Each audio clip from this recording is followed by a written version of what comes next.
Good morning. Our next topic is pressure belts of the world. The pattern of pressure distribution generally corresponds with the heat zones on the surface of the earth. The main pressure belts found on the earth's surface are shown in the diagram here. Now let me explain how each of these pressure belts are formed. First, we begin with the equatorial low pressure. The region near the equator is generally the hottest. Therefore, the air in this region heats up, expands, and becomes lighter. Thereafter, this light air rises, creating a low pressure. This belt is also called the doldrums, or a region of calm conditions, as there is an absence of surface winds. So here I explain it.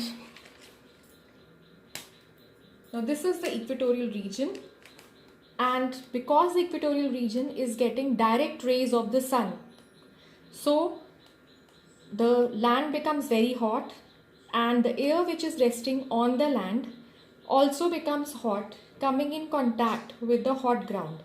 And we know that when the temperature is high, the air pressure is going to be low because the hot air rises. It expands, it becomes light, and it rises.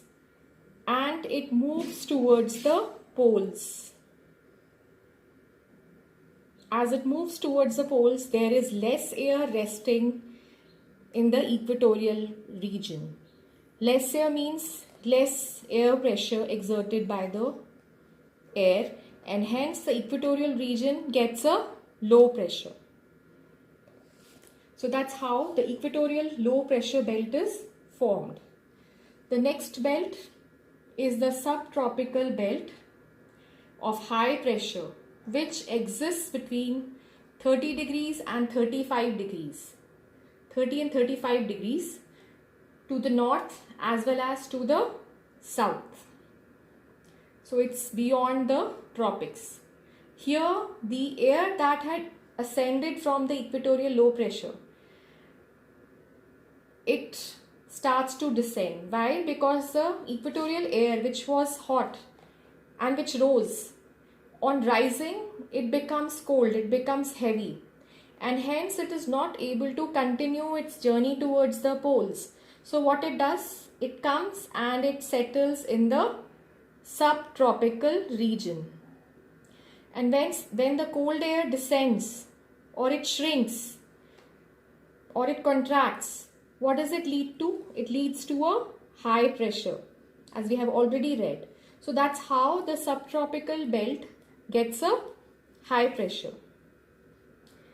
So this descending air converges and settles near the subtropical region. Now this region between 30 to 35 degrees north and 30 to 35 degrees south is called the subtropical region because it is beyond the Tropic of Cancer. You see this dotted line here? This is the Tropic of Cancer. And what is the degree of latitude? 23.5 degrees north, and the degree of Tropic of Capricorn is 23.5 degree south. Since it is beyond the tropics, it's called subtropical region. So this subtropical region gets a high pressure, and this belt is also called horse latitude.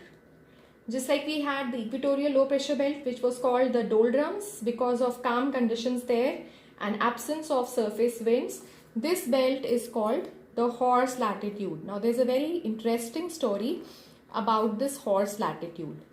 Now what happened, that during the olden times, there were no steamships. The ships were propelled by the slaves.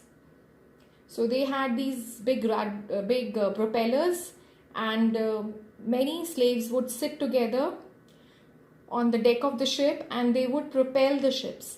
But when they would reach this area between 30 to 35, since there was a high pressure, so there were no inward winds. And so the ships would get stuck here. They wouldn't move because they were heavily loaded with merchandise, with goods. So in order to move, the ships had to be lightened. Now in order to lighten the ships, some cargo, some goods that were carried by the ships had to be dropped into the water. Now they couldn't drop the valuable things which the merchants brought in order to sell in other countries. They couldn't drop people into the ocean. So they found that the horses were the cheapest goods on the ships which could be thrown into the water. So some of the horses were thrown into the water in order to lighten the ships and to propel the ships out of these regions. Hence, these latitudes, that is the subtropical region, came to be known as the horse latitude. Okay, moving further, the next latitude, that is between 60 and 65 degrees, this area 60 and 65 degrees, this is called the subpolar low pressure region. Now this exists in both the hemispheres just like the subtropical zone of high pressure. So this belt is subpolar low pressure. Now how is it that it develops a low pressure? Now here the atmosphere is very, very thin, and because of the rotation of the earth, air swings to the equator. So the air which is resting over the subpolar region, it moves towards the equator. This is because of the rotation of the earth.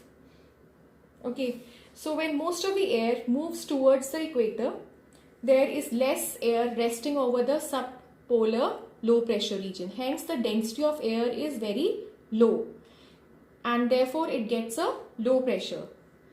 So is the case with the subpolar region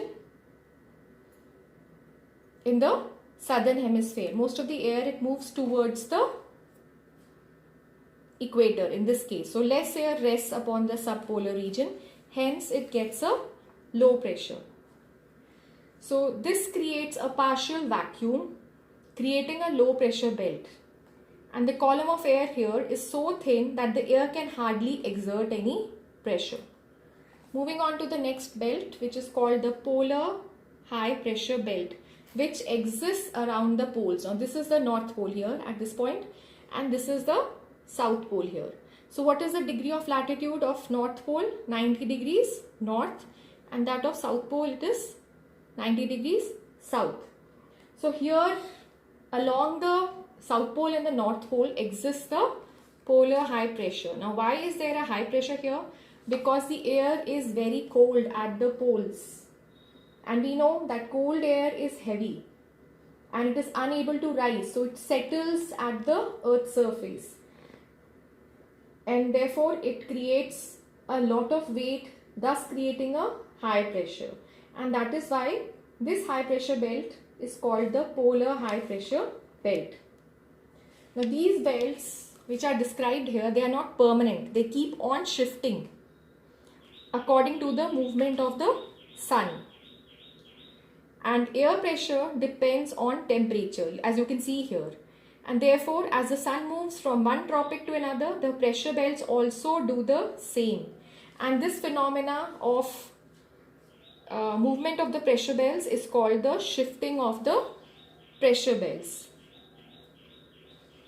Now, and this cannot be explained here as it is beyond the scope of your syllabus, and also you're too small to understand this concept of shifting of pressure belts. But do remember that the pressure changes with the temperature, and the temperature also varies from place to place and from season to season. And as the sun migrates from one tropic to another, there is a shift in the pressure belt.